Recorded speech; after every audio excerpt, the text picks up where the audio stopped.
A gente está chegando aqui em BH hoje, quinta-feira. O show vai ser amanhã, então a gente vai ter tempo de ver os nossos amigos, outras bandas também. E fazemos um passeio aí pela grande BH. Legal, e vocês estão começando a turnê agora? Tem outros 2 shows pelo menos na sequência, né?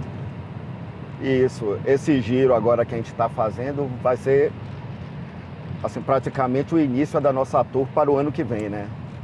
Onde a gente vai estar tocando mais músicas novas e demos a sorte de estarmos fechando Belo Horizonte, Curitiba e São Paulo, né?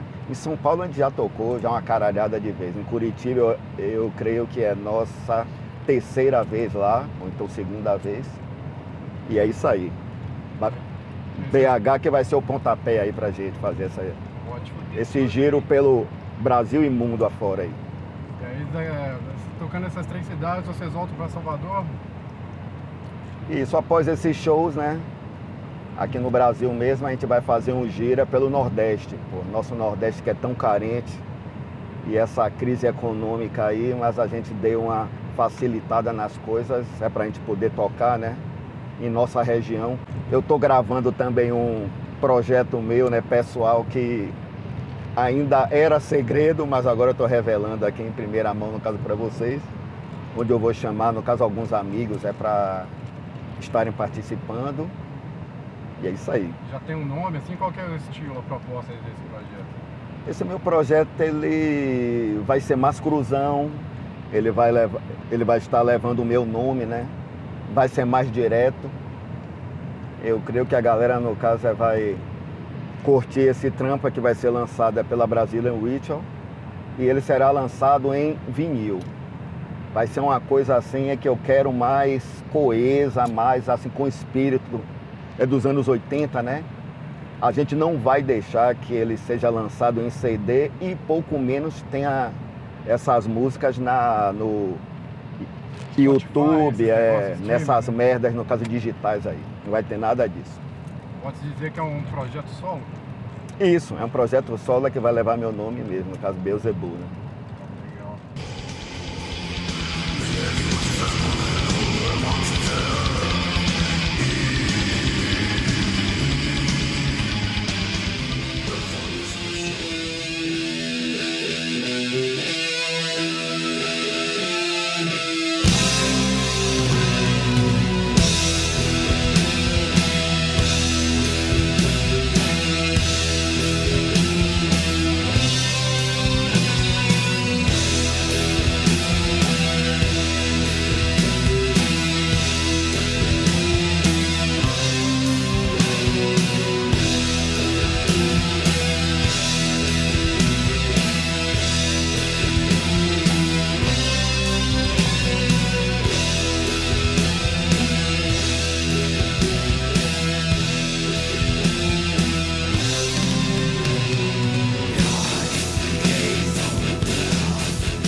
Falarmos de emoção é muito fácil, né, meus irmãos?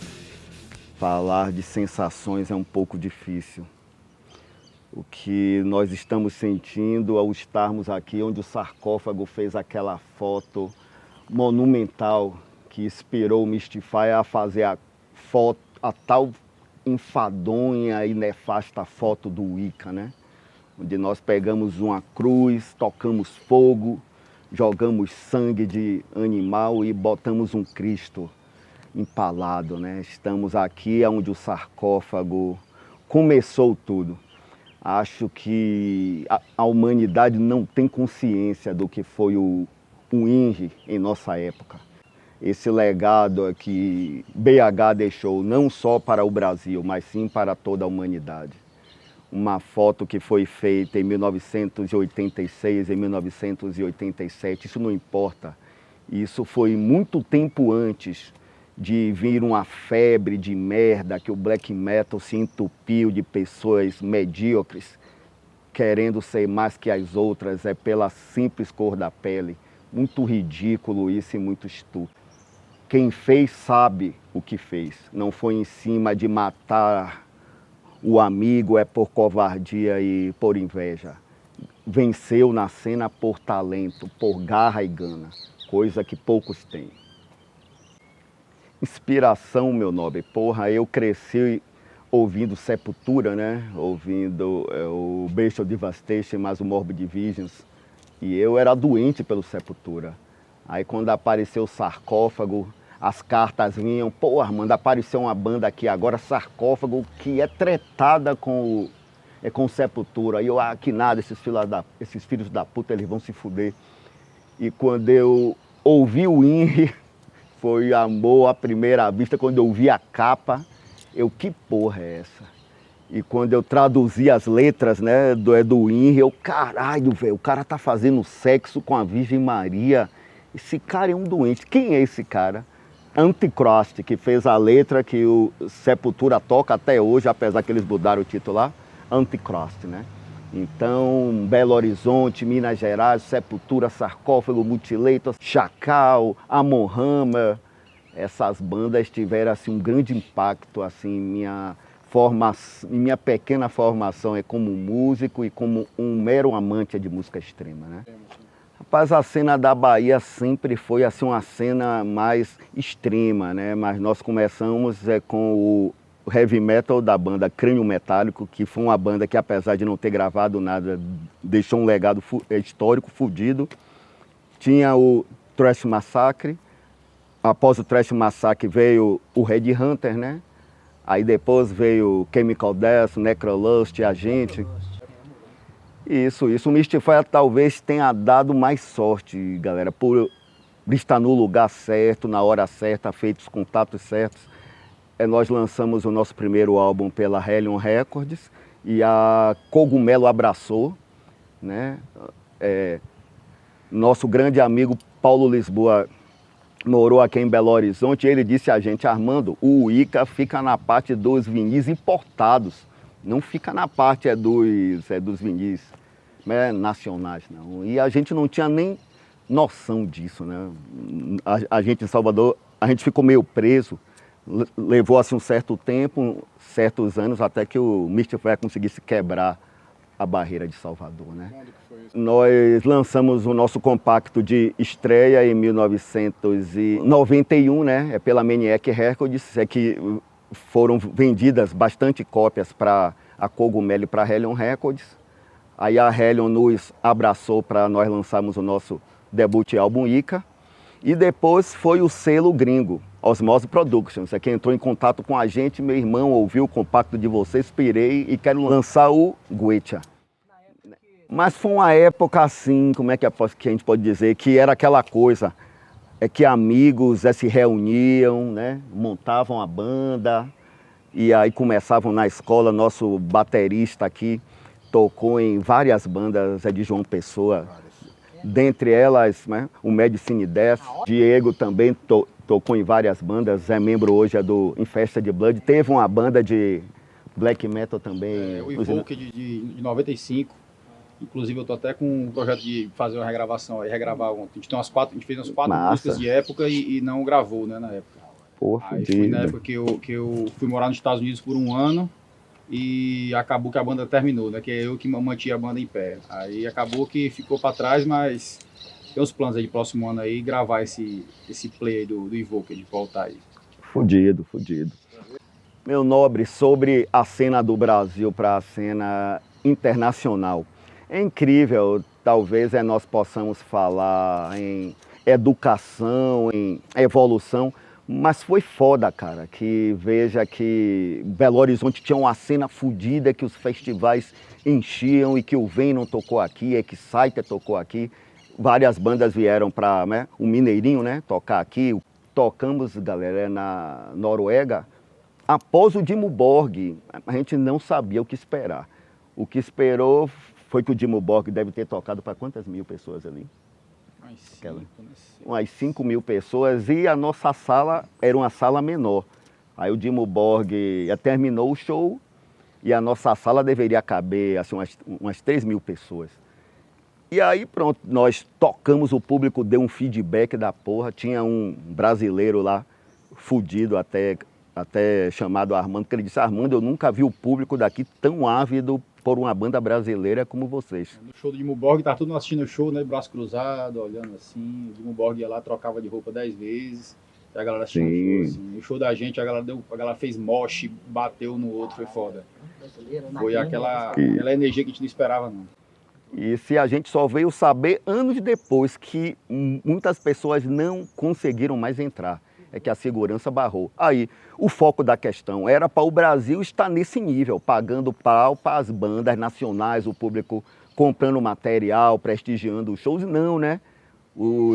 Aqui, mas isso é em quase toda a América Latina. E diante da... É cultural. O público prefere pagar pau para os gringos do que para as bandas nacionais. Né? O Sepultura que o diga, né? Muita gente fala que o Sepultura é ingrato, que não ajudou muitas bandas, mas só Max e Igor sabem. Os boicotes, as tretas e toda a intriga, inveja de banda, de público, assim como o Sarcófago também, né? E dentre tantas outras bandas. E nesse festival? Não, eu vou ser sincero com você, tem muita gente que chega para mim, Armando, de banda X, vocês são amigos dele? Não, os nossos amigos é Dagon do Inquisition, Saque e Teme do Rotting Crash, os caras do Blasphemy, os caras do Impite que também estavam nesses shows. Black Witcher também estavam nesses shows, então foi assim, foda, um clima foda, mas nós já éramos amigos.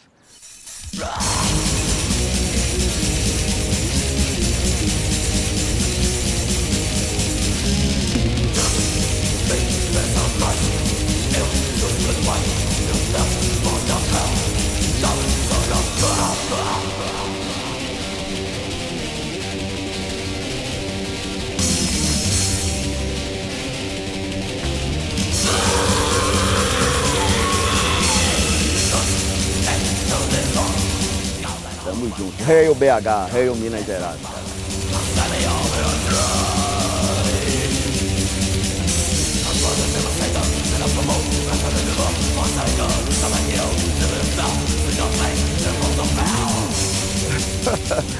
Pô, meu irmão, eu já tive aqui, foi quando nós tocamos em 2006 aqui, se não me engano. Aí a galera me trouxe e me contou, né, que Max e Igor bebiam muito aqui, com Paulo também, enchiam a cara aqui. O Mystify até participou de um tributo ao Sepultura, onde nós tocamos Warriors of Death, né? Como é que chama esse tributo? São quais outras bandas? Em relação a choque cultural, de contestação, isso ainda causa algum efeito? Hoje a gente tem essa dominação de igreja evangélica que tem uma estética diferente. Porra, meu irmão. Você acha que o Black Metal precisa se atualizar nesse sentido? Com certeza, velho. Precisa rolar assim um certo update em upgrade, né? Nessa galera dessa tal nova geração aí que tá indo por um caminho totalmente inverso da galera antigamente. Veja que em nossa época, nos anos 70, 80, era muita repressão, cara.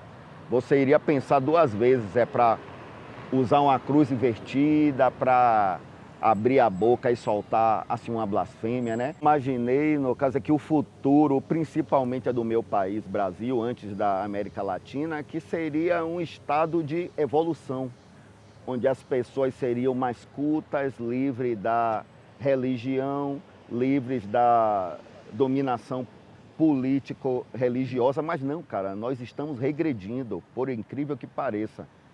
Então, como nós estávamos falando, até parece isso aqui, o povo quer se sentir cerceado pelo Estado, sem o direito de falar, berrar, de usar uma camisa com uma cruz invertida, de tatuar no corpo um diabo. Assim, eu lembro que em 1992, quando eu botei minhas duas tatuagens, que eram 2 diabos. Porra, ninguém tinha, velho, assim que eu conhecia. Eu era conhecido, eu era até ponto de referência. Tá vendo aquele cara com os dois diabos no braço? Depois dele, você vira à esquerda.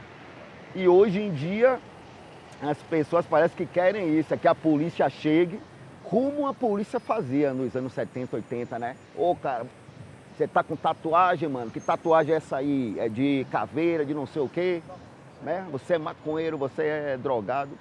Porra nenhuma. Hoje nós sabemos toda A verdade é que são os políticos que não querem que as drogas sejam liberadas, porque eles fazem parte do tráfico, eles fazem parte da prostituição, eles fazem parte da alienação. E leva do engano nosso, né, de achar que a classe média teria uma atitude para mudar isso. Não, acho que a classe média mesmo que quer o povo burro, o povo ignorante e submisso para servi-lo, né? Porque sempre eu tive ideologia, né? Eu poderia dizer a você que eu era alienado, que eu sou um drogado, só faço me beber e usar droga, mas porra nenhuma. Eu não gosto de ter o meu direito cerceado, eu viajo muito, né? Conheço muitas pessoas de vários países. Eu tenho a liberdade de entrar e de sair de vários países, fazer no caso que eu queira.